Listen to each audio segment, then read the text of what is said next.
A very pleasant good evening. I'm Dan Hogan, your host for Centel Spotlight.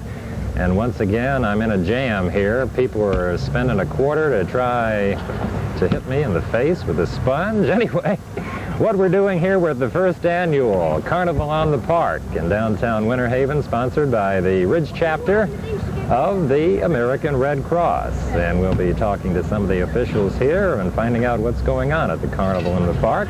Thank you so much for joining us. And wish me luck here. I might get it in the face yet. Almost did that time. Stay tuned for further entertainment. Uh-oh.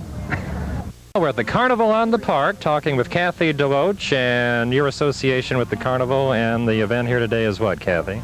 I'm the Director of Community Health Services for the Ridge Area Chapter of the American Red Cross, and we've all together planned this carnival for funds directly contributed to the Red Cross. Give me some idea, if you will, about the various booths on display here. Okay, we've got entertainment, as you can see in the background, and we've also got several booths, one in crafts, and also one over here is a silent auction. We're getting ready to do the bidding on the silent auction and close that for the day. We have two or three booths on games over here. One is hitting police officers with a wet sponge. It's an opportunity people don't usually get. We also have a Lions Club over here who has contributed by coming down with their Cokes and hot dogs. We have baked goods, and we have plants that have been given to us by Cypress Gardens here in beautiful Winter Haven, Florida. And we also have rummage sale. We had a $1 bag special on our rummage sale just about a half hour ago.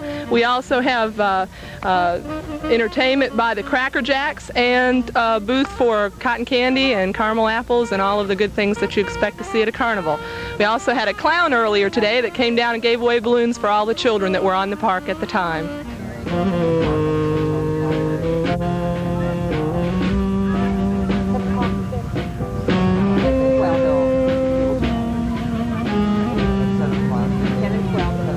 Talking now with Alan Lucas, and your title is what?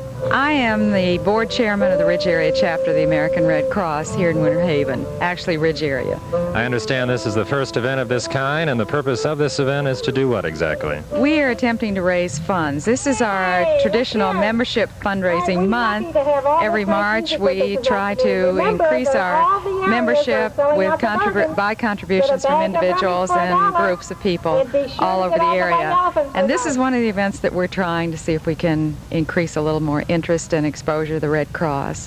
What other events do you have as far as money-making events go? 2 weeks ago we had a very successful tennis tournament here in Winter Haven, and on the 31st of March we'll be having a golf tournament in Lake Wales. Both of those have generated a fair amount of new interest and renewed memberships for the Red Cross, and also an increase in funds. Everybody knows about the Red Cross, but exactly what do you do on a daily basis in the community? That's hard to say, Dan. It's almost everything. We are chartered by Congress to provide disaster relief service and service to military families and veterans. Those are two of the many, many services that we provide. I think you're all aware, everybody is aware of the number of fires we've had this year. We've had such a cold winter, and our single greatest problem has been one-family fires. And we have provided help and relief to those people, the victims of those fires, both monetarily and materially, food, clothing, shelter, etc. And of course we hope we'll never have a major disaster like a hurricane or train wreck, but if it happens, we're prepared. So that's what we do, some of what we do.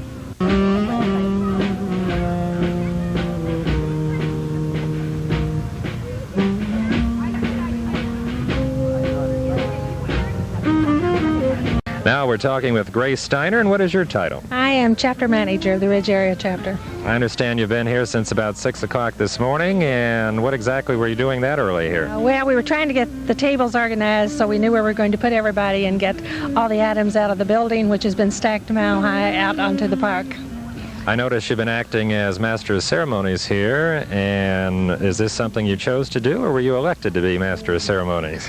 Would you believe, forced into it? There was just nobody else that would pick up the mic and do it, so I happened to be there. Now I see you've got on green pants and a green hat. Is that in honor of St. Patrick's Day? Yes, it certainly is. We've had a lot of St. Patrick's Day green here today. I think everybody enjoys it. Is there any correlation between it being St. Patty's Day and the carnival itself? Did you plan it that way or not? We planned it that way. It was our day to have the park when we arranged it, and we tried to get it St. Patrick's Day so we could make it a little carnival. I understand this is the first event. I assume it will be an annual event? We're hoping so. We think we've had a good turnout today, and maybe not as many people knew about it as we wanted to, but we're hoping that it will grow. Okay, thank you so much.